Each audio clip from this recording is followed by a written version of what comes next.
على كل رح ننتقل لرئيس متواضع وهو الحاج باراك حسين اوباما. الحاج اوباما والشاد عرفت انه هلا عم بينبش على شغل؟ هلا رح تخلص ولايته وعم بيقدم سيفياته. شوف.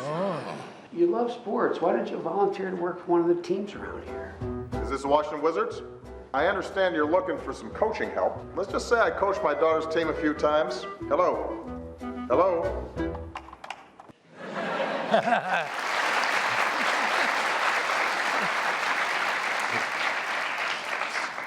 نادي الواشنطن ويزردز تبع الباسكت بول سكر الخط بوجهه، عم بقول لهم بدكم شيء مدربين كذا. الو الو الو سكروا.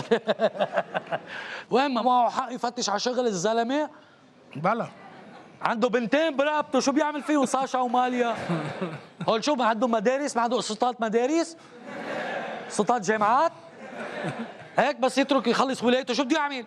بس عندهم شيخوخه هونيك. هيا شيخوخه.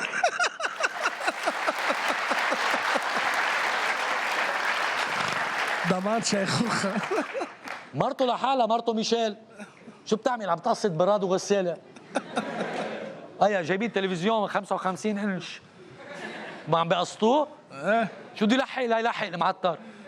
ما لانه الرئيس بامريكا موظف عادي مثل عنا. شو فكرك؟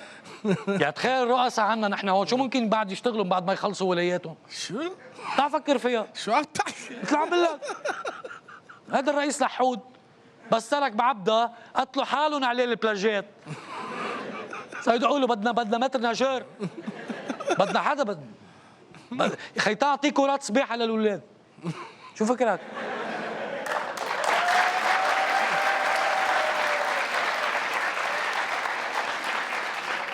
الرئيس امين الجميل بس اول ما ترك من هون بلشت الاوفرات بفرنسا وهون عم يبعثوا له يوم خي بدنا كوافير رجال بدوام كامل ومعاش مغري. هيا والترانسبور والضمان كمان.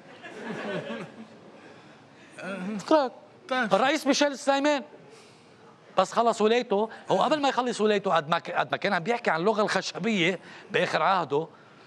طب انعرض عليه وظيفه نجار عند حواط الاخشاب ما صار يطلع حدا. قالوا له طاع خيي بس عم تحكي عن اللغه الخشبيه طاع بلش اشتغل عنا هون. موبيليا ما موبيليا، بواب سنديان، بواب موغانو، درسورات وهذا القصص. شو بقى؟ بكره بس تصير قبضاي فيها المصلحه بتفتح لك شي جالوري على طريق الوزيعي. شو بقى؟ حدا الشباب. عرفت مين الشباب؟ ايه؟ بيعول الشباب هونيك بتاع اللغه الخشبيه. بيعول خلص.